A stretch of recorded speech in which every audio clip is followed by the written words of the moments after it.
bum bum bum bum bum bum bum bum bum. Kan kita udah ngebahas kan soal brief dan apa aja yang kita siapin untuk diskusi dengan beberapa pilihan arsitek. Dan setelah ngobrol-ngobrol dengan beberapa arsitek, akhirnya kami memutuskan untuk berkolaborasi bareng Serasa Arsitektur. Dari beberapa pengalaman kami yang kemarin, arsitek-arsitek yang emang biasanya dalam radar kami ya, at least biasanya udah punya ciri khasnya sendiri nih. Kayak misalnya Spo Arsitektur, arsitek yang bikin mini small house ini. Nah, kalau mereka signature-nya itu adalah redu house atau rumah yang tereduksi.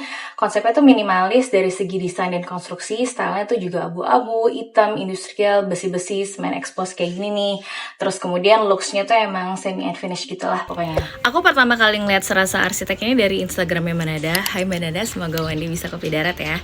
Kalau dilihat-lihat mereka tuh punya konsep signature house atau narasi utama dari desainnya mereka itu yang disebut bioclimatic house. Apa sih bioclimatic house? Kita dengerin langsung yuk dari prinsipal arsitekturnya Mas Kavi.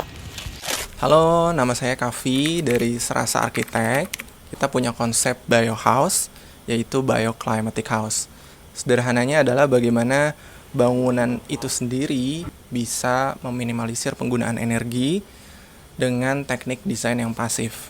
Meminimalisir penggunaan alat-alat mekanikal dengan cara yang paling murah, jadi bentuk bangunannya sendiri itu bisa mereduce penggunaan energi dan juga menyamankan thermal comfort yang ada di dalam rumah kita. Terima kasih.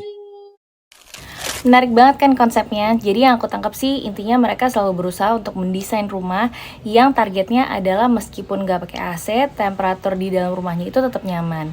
Nah caranya adalah dengan mengimplementasikan desain yang mengelola sirkulasi udara dengan baik. Pas ngeliat konsep mereka tuh sebenarnya aku jadi inget pas aku dulu tuh pernah tour di Old Town-nya Dubai. Jadi aku ngeliat desain rumah-rumah di Dubai zaman dulu tuh konsepnya emang mirip banget kayak gitu. Jadi ada kayak cerobong anginnya gitu untuk sirkulasi angin supaya angin di dalam rumah bisa keluar masuk dan bikin suhu di dalamnya tuh lebih adem. Setelah kita engage mereka, tim Serasa langsung meluncur ke Baros untuk survei dan memetakan topografi lahan di Baros. Terus kemudian mereka bikin kayak semacam studi gitu deh, mulai dari kontur tanahnya, arah matahari, temperatur suhu rata-rata di sana, arah angin, curah hujan, dan data ini kemudian akan jadi bahan untuk ngedesain si Villa Barosnya. Nanti kita akan bahas secara lebih mendetail lagi ya, perlu ada video sendiri kayaknya untuk ngebahas desain yang udah disiapin sama Serasa Arsitektur. Tapi di video ini aku pengen sharing soal riset kami terkait standarisasi atau benchmark terkait rumah yang ramah lingkungan itu seperti apa. Karena kalau kita ngomongin rumah yang ramah lingkungan kan harus ada benchmarknya kan. Nah, kalau ngomongin dari sisi peraturan yang aku tahu nih ada standar-standar yang misalnya kayak air buangan dari wastafel atau kamar mandi misalnya atau grey water itu nggak boleh dibuang ke badan air langsung atau selokan, tapi harus ada sumber resapannya tersendiri. Terus terkait standar tangki septik itu juga ada standarnya sendiri dan harus pakai yang udah ada SNI-nya. Terus kemudian tangki septik itu juga nggak boleh deketan sama sumber air. Jadi ada kan tuh standar-standar seperti itu. Terus kemudian kalau nggak salah dari sisi arsitektur ada standar minimal luasan khusus untuk rumah yang bisa dihuni manusia itu minimal berapa. By the way, kalau misalnya kalian punya informasi lain yang serupa bisa tolong share di komen ya. Di Indonesia sendiri ternyata tuh sebenarnya udah ada nih Green Building Council Indonesia. Mereka itu organisasi independen yang non-profit dan punya misi mengedukasi masyarakat terkait sustainable building.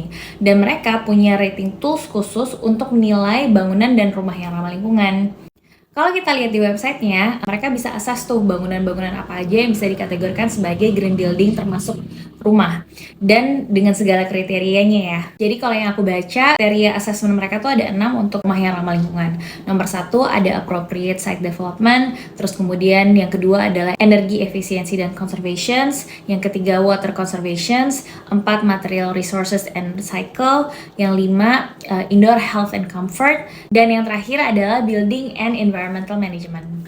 Selain Green Building Council, sebenarnya udah ada nih beberapa startup di Indonesia yang ngasih jasa service atau konsultasi kalau misalnya kalian mau membangun gedung atau rumah yang ramah lingkungan seperti Sustaina House atau STEM Energy. Banyak sih ya sebenarnya ya, kayak misalnya genangan air gitu ya. Kita temukan di rumah ini ada banyak genangan air yang kalau hujan aja sih maksudnya, yang mesti diberesin jadi nggak otomatis air itu ke drain out gitu. Terus kemudian ada minta maintenance guideline saat arsiteknya gitu ya. Kemudian juga jangan lupa gambar kerjanya disimpan. Ya, pastinya arsiteknya juga punya gambar kerjanya supaya nanti kalau misalnya ada apa-apa kita bisa lihat. kembali jalur pipanya dan sebagainya. Ya untuk yang bikin kompos, which kita sarankan juga gitu ya, karena mengurangi hampir 60-70% sampah kita, itu sebaiknya tempat composting di luar itu dekat dengan tempat penyimpanan sementara kompos di dalam gitu. Dan pastikan tempat kompos di dalam juga tertutup rapat, kemudian juga ada tempat supaya ada sekam bakarnya gitu ya, supaya nggak bau dan tetap kering. Dari lesson learn itu kita punya amunisi gitu ya untuk nyiapin pembangunan Villa Baros.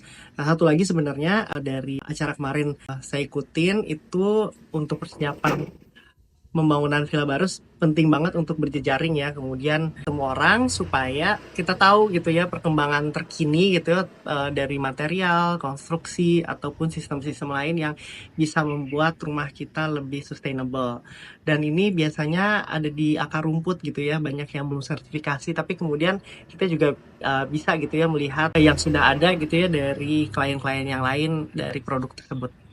Catatan terakhir sebelum kita mengakhiri video ini, aku pengen bilang bahwa sebenarnya nggak sama sekali pesannya bahwa hidup yang sustainable itu harus punya rumah yang sustainable kayak Responsible House atau Baros Eco Villa. Jadi aku diingetin lagi ketika lagi ada acara bersaling silang bareng sama Life List minggu lalu, bahwa sebenarnya aku nggak pengen punya pesan seperti itu ya ke teman-teman, karena pada prinsipnya hidup yang ramah lingkungan adalah suatu ikhtiar personal banget yang dikerjain sesuai dengan kapasitas masing-masing aja gitu. Dan nggak apa-apa banget kalau misalnya ikhtiarnya itu follow akun-akun yang peduli lingkungan, follow akun-akun pejuang lestari, ngeliatin dan ngikutin perjuangannya mereka, terus kemudian edukasi diri. Ketika misalnya itu bisa dilakukan, ya udah fokus di situ dan konsisten di situ. Nah, cuman kemudian ketika alokasi kapasitas kita untuk punya kapasitas lebih gitu, nah maka sebenarnya tanggung jawabnya juga bertambah, dan harapannya hidup itu kan juga berprogres gitu ya. Dan aku sama Ali kan juga sebenarnya kita tuh menikah udah hampir 11 tahun lebih ya, dan untuk sampai di titik ini tuh juga bukan sesuatu hal yang instan sama sekali, semua juga dilakukan secara bertahap.